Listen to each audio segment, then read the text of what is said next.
Just when it looked like Beth Dutton and Rip Wheeler might finally get the peaceful life they fought so hard to earn, Dutton Ranch Episode 5 reminds us of one brutal truth.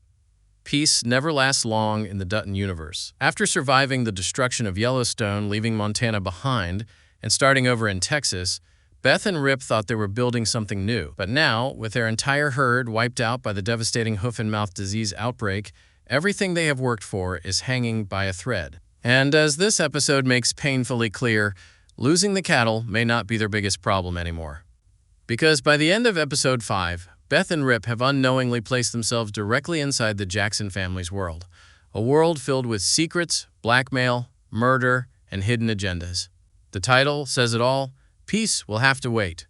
And after what happens in this episode, it's easy to see why. The story opens with Rip facing a reality he hates admitting. Without cattle, there is no ranch. That simple statement carries enormous weight. Rip has spent his entire life measuring success through hard work, livestock, and land. The Dutton Ranch was supposed to be a fresh start, but now it feels more like a sinking ship. Instead of sitting around waiting for things to get worse, Rip does what Rip always does. He finds a solution. He calls Everett. What follows is one of the most important scenes in the episode because it sets up the next major chapter of the series. Everett takes Rip to the 10-Petal Ranch, where Rip boldly offers himself as the new foreman. The proposal catches Beulah Jackson off guard. On paper, it sounds impossible. How can Rip manage 2 ranches at once? But Rip quickly points out something everyone already knows. The Yellowstone ranch he helped run in Montana was far larger than both Texas ranches combined. For Rip, this isn't an impossible challenge. It's just another day at work. More importantly, Rip sees something that others don't. The 10-Petal Ranch is vulnerable. Their leadership structure is falling apart. Rob Will is supposedly in rehab. Chet is proving unreliable, and tensions among the workers are reaching dangerous levels.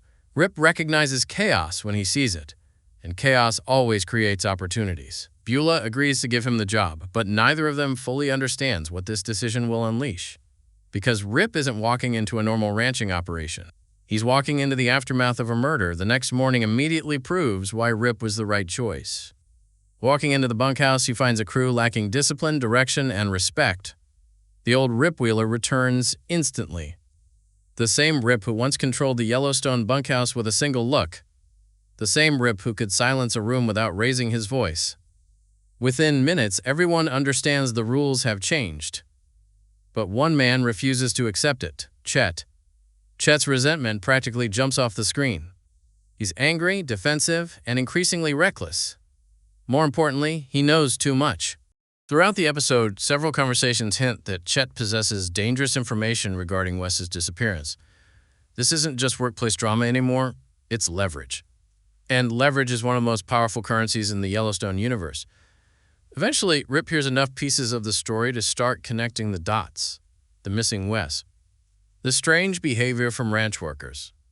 The tensions surrounding the Jackson family. The conflicting stories. For viewers paying attention, this is the moment Rip begins realizing something horrifying. The body he helped dispose of wasn't some random accident. He may have unknowingly helped cover up a murder. Rip doesn't say much when he reaches this conclusion. That's what makes the scene so effective. Rip has always been dangerous when he's quiet. And now he's quietly collecting information. That should terrify everyone involved. Meanwhile, Chet makes a desperate move. After Rip fires him, Chet goes straight to Joaquin. What follows feels less like a conversation and more like a blackmail attempt. Chet reminds Joaquin that he knows what happened to Wes.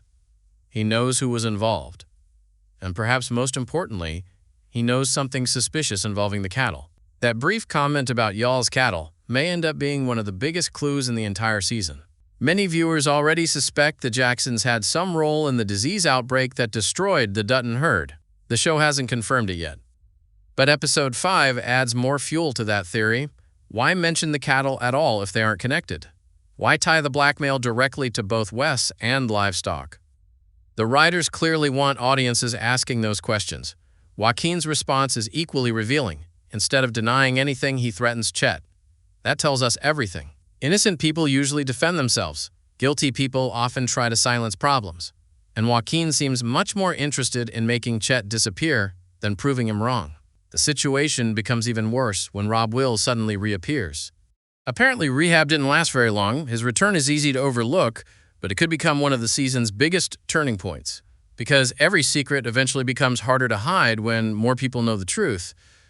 And Rob Will knows plenty. While Rip is becoming entangled in the Jackson family's problems, Beth is facing challenges of her own. One of the most fascinating parts of Episode 5 is watching Beth adapt. For years, Beth was one of the most powerful corporate strategists in America. Now she's sitting on a Texas ranch researching financial records and searching for a way to save their future. Some viewers may have expected Beth to immediately return to finance. The episode even raises that possibility. But Beth knows what that would mean. Dallas, corporate boardrooms, skyscrapers, distance from Rip, distance from the life they wanted. For perhaps the first time in her life, Beth chooses family over ambition. That decision says a lot about how much she has changed. But don't mistake change for weakness. Beth is still Beth. And while everyone else sees a crisis, she sees an opportunity. Her research eventually leads her to an important discovery. The legendary 10-petal ranch isn't nearly as stable as it appears. Despite surviving for generations, it remains vulnerable. One bad financial storm could bring everything crashing down. Beth immediately recognizes the opening. And once Beth sees weakness, she attacks. Her meeting with Beulah is arguably the most important scene in the entire episode. At first, it looks friendly. A gift, a conversation, a little ranch diplomacy. But beneath the surface, Beth is conducting an evaluation. Every question, every observation, every compliment. She's gathering intelligence. Then, she strikes. Beth offers Beulah something nobody else can. Security, growth, profit, a future. Her proposal is brilliant because it solves problems for both sides. The Jacksons gain Beth's expertise. The Duttons gain income and influence. And Beth gains access to information. That's the part many characters are overlooking. Beth isn't just taking a job. She's entering enemy territory. And Beth Dutton has never been more dangerous than when she's operating from inside the walls. Beulah accepts the offer. On the surface, it looks like a victory. But Beulah's private conversation with Joaquin reveals a much darker perspective. She doesn't trust Beth. In fact, she views Beth and Rip as useful because they have secrets. That line changes everything. Beulah isn't partnering with the Duttons because she likes them. She's partnering with them because she believes she can control them. The problem is that countless people have made that exact mistake with Beth Dutton before. Almost all of them regretted it. One of the episode's most emotional storylines belongs to Carter. Since arriving in Texas, Carter has been struggling to find his place. He's caught between childhood and adulthood, between loyalty and independence, between following Rip's path and creating his own. That's why his friendship with Dwight matters so much. Dwight represents freedom. He lives outside the system, outside expectations, outside normal rules. To Carter, that's appealing. But Episode 5 delivers a harsh lesson. Freedom without limits often comes at a cost. When law enforcement finally arrives, everything falls apart. Dwight runs. Carter follows. And moments later, Dwight is dead. The shooting feels intentionally uncomfortable. The circumstances remain questionable. The justification feels shaky. Even Carter seems unable to process what happened. What makes the scene tragic isn't just Dwight's death. It's what it does to Carter. For perhaps the first time, Carter experiences the reality that adults don't always protect people. Authority figures don't always tell the truth. Justice isn't always fair. These are lessons Beth and Rip learned years ago. Now Carter is learning them too. His breakdown afterward shows just how deeply the event affected him. And it may push him even further away from the future Beth and Rip want for him. Then comes the episode's final bombshell. After spending the entire hour building alliances, making plans, and creating opportunities, Beth and Rip finally sit down together.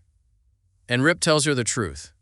He tells her about Wes's body, about helping dispose of it, about becoming involved in something far bigger than either of them realized. Interestingly, Beth doesn't react with shock. She doesn't panic. She doesn't explode. She understands. That's because Beth knows exactly who Rip is. She knows his loyalty, his instincts, his willingness to protect people he cares about. More importantly, she immediately recognizes what this information means.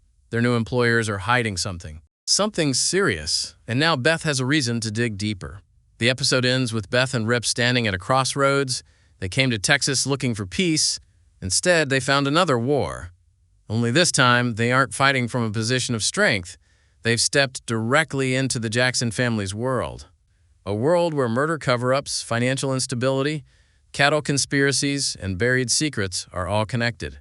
The biggest question moving forward is simple. Who is really playing whom? Beulah believes Beth and Rip are useful tools. Beth believes she can uncover everything about Beulah. Rip is already uncovering evidence tied to Wes's death.